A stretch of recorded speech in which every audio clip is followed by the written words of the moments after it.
وقت کے بدلنے کے ساتھ ساتھ روایات اور رواج بھی بدلنے لگے ہیں۔ جو نئی روایات اور رواج کے پاسدار ہیں وہ پرانی روایات پر قدغن لگا رہے ہیں۔ شہر حیدرآباد اب رواج اور روایات کو بدلنے والا شہر بن گیا ہے، کیونکہ ہر گزرتے وقت کے ساتھ ساتھ پرانے اقتدار کو نئی نسل بدل رہی ہے اور نئے اقتدار کو گلے لگا رہی ہے۔ اور پرانا شہر حیدرآباد کا کئی برسوں سے یہ کلچر تھا کہ یہاں ماہ مقدس رمضان المبارک کے موقع پر روزہ داروں کے احترام اور غیر روزہ داروں کے کھلے عام کھانے پینے سے بچنے کے لیے ہوٹلوں پر پردے ڈال دیے جاتے تھے۔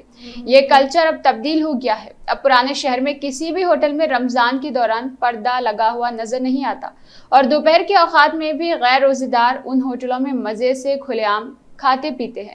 وہ روزہ دار کا احترام بھی نہیں کرنا چاہتے۔ اس طرح شہر کی قدیم روایت سے انحراف کیا جا رہا۔ پرانے شہر حیدرآباد کے بزرگوں نے بتایا کہ نظام حیدرآباد کے دور سے ہی ہوٹلوں پر پردے کا چلن تھا، اور لوگ اس ماہ کے دوران روزہ داروں کا احترام کرتے ہوئے ہوٹلوں میں کھانے پینے سے گریز کرتے تھے۔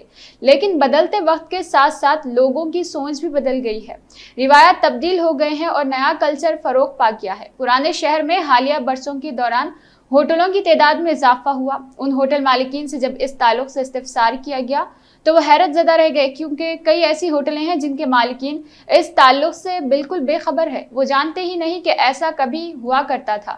ان کا کہنا ہے کہ موجودہ دور میں کوئی بھی گاہک رمضان میں ہوٹل میں پردے لگانے کو پسند نہیں کرتا۔ ماہ سیام میں دن کے اوقات میں ان ہوٹلوں میں بلا روک ٹوک کھانے پینے کی اشیاء ملتی ہے۔ پرانی ہوٹلوں کا بھی حال بھی نئی ہوٹلوں جیسا ہو گیا ہے۔ پرانی ہوٹلوں میں بھی یہ طریقہ کار اب نظر نہیں آ رہا۔ اب تو صورتحال یہ ہو گئی ہے کہ ہوٹل سے منسلک ہی کھانے پینے کی اشیاء کی بنڈیاں بھی لگائی جا رہی۔ ہوٹل مالکین نے واضح کیا کہ ان بدلتی قدروں کے سبب وہ مجبور ہے، اور اس خصوص میں مولانا انور احمد نائب شیخ جامعہ نظامیہ نے بتایا کہ پہلے دور میں ہوٹلوں میں مسافرین، مریضوں اور غیر روزہ دار گاہکوں کے لیے پردے لگائے جاتے تھے تاکہ رمضان اور بالخصوص روزہ داروں کی بے احترامی نہ ہونے پائے۔ تاہم بدلتے وقت اور قدروں کے ساتھ ساتھ ایسا نہیں ہو رہا۔ انہوں نے کہا کہ سلطنت آصفیہ کے دور میں رمضان کی کھلے عام بے حرمتی ہو رہی تھی۔ مولانا انور اللہ فاروقی بانی جامعہ نظامیہ جب وزیر امور مذہبی بنائے گئے تو انہوں نے سلطنت آصفیہ کی جانب سے ایک حکم جاری کروایا کہ پردے کا نظم ہوٹلوں میں کیا جائے، صرف مسافرین اور بیمار افراد کے لیے ہی کھانے کا نظم ہوٹلوں میں کیا جائے۔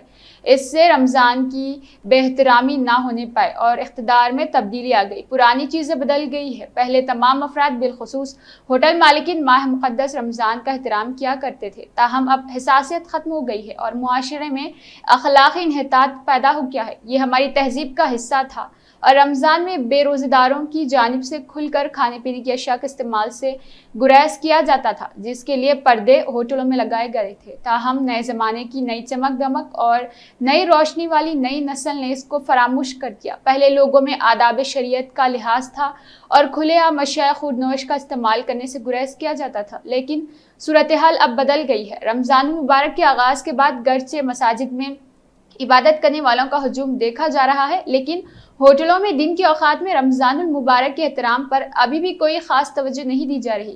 پرانے شہر کے تجارتی علاقوں میں اب بھی ہوٹلوں میں بغیر پردے کے رمضان میں کاروبار کیا جا رہا، اور رمضان کے احترام میں ہوٹلوں میں پردے لگانے کا طریقہ قصہ پارینہ بن گیا ہے۔ جلد ہی یہ ہماری قدیم تہذیب کا طریقہ کار ماضی کی دلکش یاد بن جائے گا۔